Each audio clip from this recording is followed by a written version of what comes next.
श्रोता बंधु, जय श्री राम, राधे राधे। भगवान शिव के लाख मना करने के बावजूद नारद जी का अहंकार भगवान श्री विष्णु के सामने प्रकट ही हो गया है। आज की कथा यहीं से प्रारंभ करते हैं। तो रोख बदन करि बचन मृदु, बोले श्री भगवान, तुम्हारे सुमिरन ते मिटहि मोह मार मदमान। जब नारद जी के द्वारा भगवान ने सुना कि नारद जी बोल रहे हैं कि मैं कामदेव पर विजय प्राप्त कर ली, तो भगवान रूखा मुँह करके कोमल वचन बोले। रूख बदन करि बचन मृदु, बोले श्री भगवान। रूखा मुँह करके कहा, हे मुनिराज, तुम्हारे सुमिरन ते मिटहि मोह मार मदमान। हे मुनिराज, आपका स्मरण करने से दूसरों के मोह, काम, मद और अभिमान मिट जाते हैं, फिर आपके लिए तो कहना क्या है। तो सोनि मोनि मोह होई मन ताके, अज्ञान विराग हृदय नहीं जाके। ब्रह्मचर्य व्रत रतमति धीरा, अतुमहि की करहि मनोभव पीरा। हे मुनि नारद, सुनिए, मोह तो उसके मन में होता है जिसके हृदय में ज्ञान और वैराग्य नहीं है। आप तो ब्रह्मचर्य व्रत में तत्पर और बड़े धीर बुद्धि हैं। भला कहीं आपको भी कामदेव सता सकता है? कहीं आपको कामदेव जीत सकता है आपसे? तो नारद कहऊ सहित अभिमाना, अकृपा तुम्हारी सकल भगवाना। करुणा निधि मनो दीख विचारी, उरयंकर गर्व तरु भारी। नारद जी अभिमान के साथ कहा कि भगवान, नारद कहु सहित अभिमाना, अकृपा तुम्हारी सकल भगवाना। नारद जी ने बड़े अभिमान के साथ कहा कि हे प्रभु, यह सब आपकी कृपा है, सब आपकी कृपा है मेरे ऊपर। करुणा निधान भगवान श्री हरि ने मन में विचार कर देखा। करुणा निध मन दीख विचारी, उर अंकरेहु गर्व तरु भारी। भगवान श्री हरि ने अपने मन में, अपने हृदय में विचार किया कि इनके मन में गर्व के भारी वृक्ष का अंकुर पैदा हो गया है। तो बेग सो मैं डाली हूँ उखारी, अपन हमारे सेवक हितकारी। मैं इसे तुरंत ही उखाड़ फेंकूंगा, क्योंकि यह नारद सेवकों का हित करना हमारा प्रण है। नारद हमारा सेवक है और अपने सेवक का कल्याण कर, अपने सेवक का हित करना मेरा ये प्रण है। मैं अवश्य ही मुनि कर हित मम कौतुक हुई, अवश्य उपाय कर मैं सोई। आज मैं जिस तरह मुनि नारद का कल्याण होगा वही उपाय करूंगा जिससे मुनि का कल्याण हो और मेरा खेल हो आगे का। तो तब नारद हरि पद शिरुनाई, अचले हृदय ही मिति अधिकाई। श्रीपति निजी माया तब प्रेरी, असुनहु कठिन करनी तेहि केरी। तब नारद जी भगवान के चरणों में सिर झुकाकर प्रणाम किया और चल दिए। उनके हृदय में अभिमान और भी बढ़ गया। चले हृदय अहिमित अधिकाई, और भी अभिमान बढ़ गया।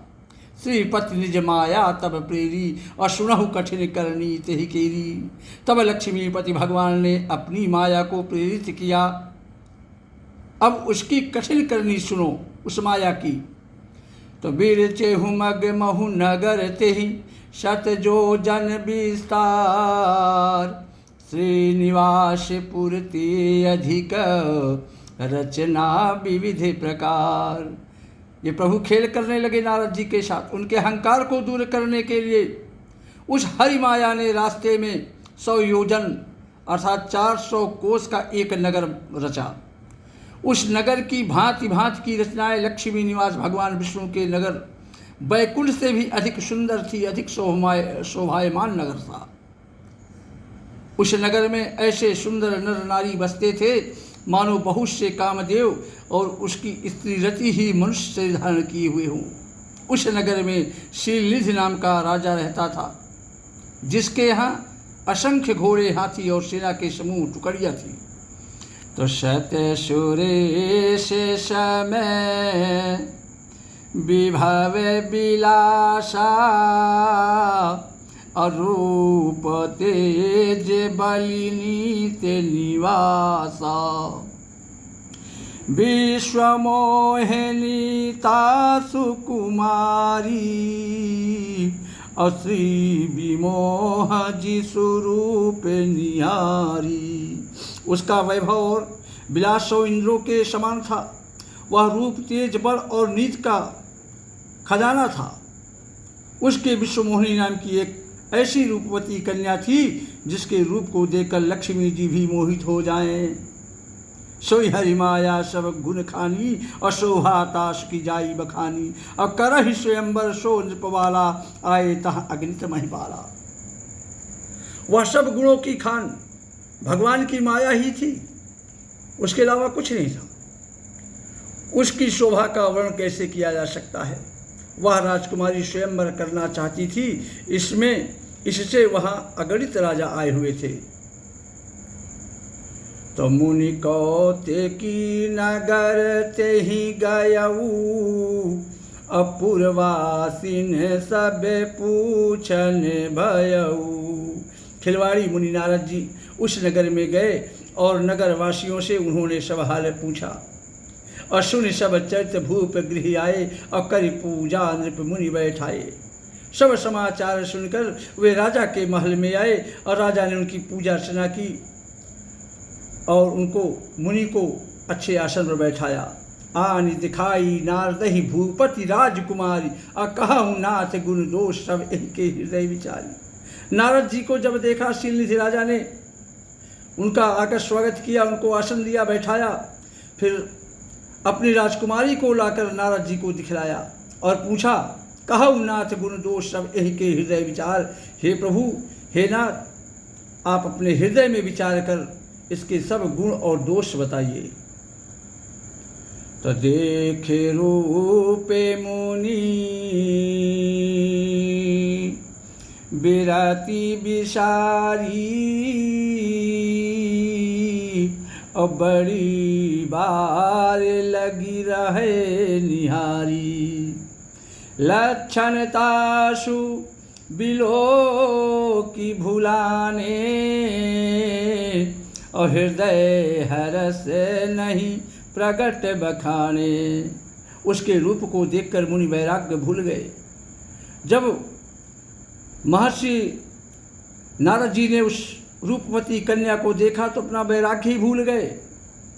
बड़ी बार लगी रहे निहारी, बहुत देर तक उसको एकटक देखते रहे और लक्षण तासु बिलो की भुलाने और हृदय हर्ष नहीं प्रकट बखाने।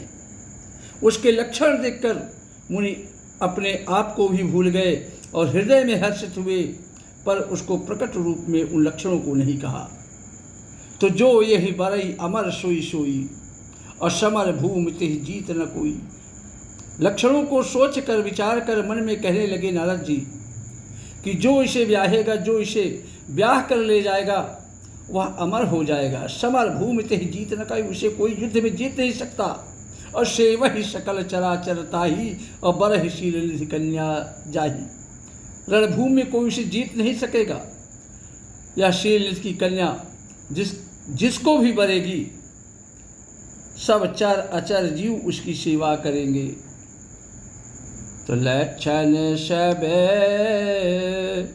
बिचारी उर राखे अकछुक बनाई भूप सन भाखे। लक्षण सब विचार राखे, सब लक्षणों को विचार कर मुनि ने अपने हृदय में रख लिया।